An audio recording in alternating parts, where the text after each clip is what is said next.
तो उस देश में अकाल, भुखमरी, आगजनी आदि जैसी प्रक्रियाएं शुरू हो जाती थी। गृह युद्ध जैसा माहौल हो जाता था।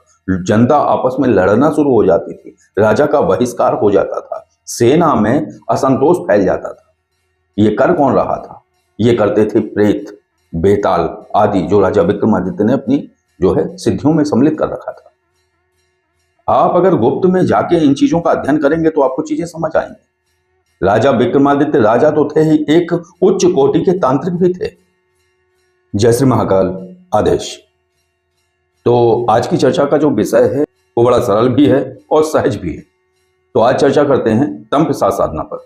तो मूल विषय ये है कि इत्र योनि की शक्तियों की साधना व्यक्ति को अधोगति में ले जाती है। ये सब जानते हैं, आप भी जानते हैं और जो नवीन साधक हैं वो भी जानते हैं। और जग प्रचलित बात है ये कि जो तामसिक शक्तियां हैं या भूत प्रेत पिशाच योनि की जो शक्तियां हैं उनकी सिद्धि करने से व्यक्ति की अधोगति हो जाती है। लेकिन ये जो तंत्र साधना है जो कि साधकों ने की है, वो साधक जो बुकिंग कराए थे और जो आए हुए थे, तो उन्होंने वो साधना की है। तो वो जो मंत्र थे वो मंत्र किसी प्रेत के नहीं थे, वो मंत्र एक विराट शक्ति के थे, बृहत शक्ति के थे। तो ये सिद्धि नहीं है। जो तंत्र साधना है या जो महाप्रेत साधना है वो सिद्धि है ही नहीं। ना आप वो सिद्धि कर रहे हैं, आप उस शक्ति को वशीभूत कर रहे हैं। वो शक्ति आपसे वशीकृत हो रही है और फिर जितने वर्ष के लिए यानी 3 वर्ष के लिए वो आपके समस्त कार्य जो भी आप प्रार्थना लगाते हैं वो सभी कार्य वो शक्ति करती है। तो जीवन में जो दुविधाएं आ रही हैं, जो समस्याएं आ रही हैं, आपके लाख प्रयास करने के बावजूद भी आपके कार्य बिगड़ जा रहे हैं। और ये आपके ऊपर भी नहीं है, आप किसी का भी कार्य आप अपने उसमें लेते हैं, वो आप प्रार्थना लगाते हैं तो वो कार्य हो जाता है। तो जिन जिन साधकों ने ये साधना की है वो सभी साधक ये तंत्र की साधना से पूर्ण तरीके से संतुष्ट हैं और वो प्रार्थना भी लगा रहे हैं और कार्य भी हो रहे हैं। अब कुछ ऐसे प्रश्न होते हैं जो व्हाट्सएप के माध्यम से पूछे जाते हैं। उन प्रश्नों में ये आता है कि इस शक्ति से हम प्रार्थना लगाएंगे तो कितने दिन में कार्य हो जाएगा? भाई वो शक्ति है और वो अपने हिसाब से कार्य करेगी, लेकिन ये पक्का है कि कार्य हो जाएगा। अधीर और आंदोलित व्यक्तियों के लिए ये साधना नहीं है, विचलित व्यक्तियों के लिए ये साधना नहीं है। ये है गंभीर धीर साधकों के लिए। जो साधक हैं वो समझते हैं कि शक्ति किस प्रकार से कार्य करती है। प्रार्थना यही लगाई जाती है कि शक्ति तत्क्षण कार्य करे, तत्काल कार्य करे। अब करते हैं मूल विषय पर चर्चा कि ये क्या होता था पहले। अगर ये अधोगति में ही फंसाती हैं ये शक्तियां या भूत प्रेत पिशाच जैसी जो समस्त शक्तियां हैं, अगर ये अधोगति में फंसाती, तो आपने सुना होगा राजा विक्रमादित्य थे, उज्जैन के राजा। तो आपने इनके बारे में अगर आप इतिहास उठा के देखें और समझें चीजों को तो आपको एक चीज समझ आ जाएगी कि राजा विक्रमादित्य कैसे कार्य करते थे। वो ऐसे कार्य करते थे कि जिस राज्य को या जिस राज्य पर उन्हें चढ़ाई करनी, तो चढ़ाई करने के पहले अपने सारे मंत्रिमंडल को बुलाया, उनको बताया, उनसे समझा, सेना तैयार करी। लेकिन इसके पहले वो अपने गुप्त भवन में गए। वहां उन्होंने बेताल सिद्धि और कई प्रेत पिशाचों की सिद्धि कर रखी थी।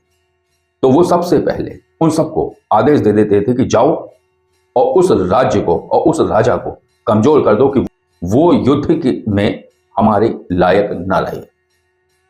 तो उस देश में अकाल, भुखमरी, आगजनी आदि जैसी प्रक्रियाएं शुरू हो जाती थी। गृह युद्ध जैसा माहौल हो जाता था। जनता आपस में लड़ना शुरू हो जाती थी। राजा का बहिष्कार हो जाता था। सेना में असंतोष फैल जाता था। ये कर कौन रहा था? ये करते थे प्रेत, बेताल आदि, जो राजा विक्रमादित्य ने अपनी जो है सिद्धियों में सम्मिलित कर रखा था। आप अगर गुप्त में जाके इन चीजों का अध्ययन करेंगे तो आपको चीजें समझ आएंगी। राजा विक्रमादित्य राजा तो थे ही, एक उच्च कोटि के तांत्रिक भी थे। उनका तंत्र में बड़ा महारत था उन्हें, तंत्र क्षेत्र का, और तंत्र क्षेत्र की सारी प्रक्रियाओं को काफी हद तक आप देख लीजिए। उज्जैन गढ़ है तंत्र का एक तरीके से, तो ये उन्हीं की नगरी है। तो समझने वाली बात है कि जो लोग ये कहते हैं कि प्रेत पिशाचों की साधना करने से साधक अधोगति में फंसता है, ठीक भी है और नहीं भी है, क्योंकि सारी चीजें आपकी सोच अनुरूप नहीं होती। आप जो सोच रहे हैं सही भी हो सकता है, गलत भी हो सकता है। अगर कोई सिद्धि करता है ऐसी शक्तियों की तो वो विसर्जित करने की प्रक्रिया भी समझता है। और सही समय आने पर अब ये प्रश्न उठता है कि उसको कैसे पता चले कि उसकी मृत्यु हो गई। अरे भैया, इतनी सिद्धियां करे हो, तुम्हें पता नहीं चल रहा है तो कोई लाभ नहीं है तुम्हारी सिद्धियां करने का। ठीक। तो जो मूल तांत्रिक होते हैं, जो जानकार होते हैं, उन्हें पता चल जाता है कि कब उनकी मृत्यु होगी, और जब उन्हें पता चल जाता है तो वो विसर्जित कर देते हैं। लेकिन अगर आप ये प्रश्न करते हैं कि महाप्रेत की साधना करने पर हमें कैसे, भूल जाइए, क्योंकि ये सिद्धि है ही नहीं, यह है वशीभूत प्रक्रिया। आप वशीभूत प्रक्रिया कर रहे हैं और वशीभूत प्रक्रिया के अनुसार वो शक्ति 3 वर्ष तक आपकी गुलाम है, तो वो वशीभूत है। वशीभूत का मतलब आपने सुना होगा, कई लोग दौड़ते हैं कि हमें वशीकरण चाहिए। किस लिए चाहिए? क्योंकि उसका विवेक मर जाए और आप जैसा कहें वो वैसा करें। कोई स्त्रियों को वशीभूत करना चाहता है, कोई अपने बॉस को वशीभूत करना चाहता है, कोई स्त्री है वो पुरुष को वशीभूत करना चाहती है, यानी उसका विवेक ना रहे और वो जैसा कहे वो वैसा करे। यही है वशीभूत प्रक्रिया। तो आपने किसी इंसान को नहीं वशीभूत किया है, आपने एक प्रचंड ऊर्जा को वशीभूत किया है जिसके नीचे 50,000 प्रेत काम करते हैं। तो यहां अधोगति का कोई मसला नहीं है, बिल्कुल विचार मत करिए। अगर आपको अपने जीवन में आगे बढ़ना है और अपने जीवन के रुके हुए जो कार्य हैं, जो आपके द्वारा नहीं हो सकते हैं, आपके लाख प्रयास करने के बाद भी, तो आप तमपिशाच यानी महाप्रेत की साधना करके अपने कार्य बना सकते हैं और लोगों को के भी कार्य बना सकते हैं। तो बस तमपिशाच साधना पे जो उठ रही भ्रांतियां थी, उस विषय में चर्चा की है कि भैया राजा विक्रमादित्य भी बेताल, प्रेत, पिशाच आदि की सिद्धियां करे हुए थे और वो उनका उस तरीके से प्रयोग करते थे। कोई अधोगति का मसला नहीं होता है अगर आप जानकार हैं, और अगर कोई व्यक्ति मूर्ख है तो फिर वो अधोगति में पक्के में फंसेगा। तो मुझे नहीं लगता है कि जो इस क्षेत्र में आता है वो मूर्ख होता है, वो जानकार होता है। आप सब जानते हैं इन सब चीजों को। तो ऐसे मूर्खतापूर्ण जो प्रश्न होते हैं उनको विसर्जित करिए और उनको नहीं लाना होता है, क्योंकि आप अगर साधना क्षेत्र से हैं तो आप ज्ञानी हैं। अज्ञानियों के लिए साधना क्षेत्र नहीं है। तो बस यही थी कुछ भ्रांतियां जिसपे मुझे लगा कि आपको बताना चाहिए। तो ये एक तरीके से जानकारी थी, चर्चा थी। अगर ये जानकारी और चर्चा आपको अच्छी लगी हो तो वीडियो को लाइक करिए और अब वीडियो को विराम देते हैं। आदेश। जय श्री महाकाल।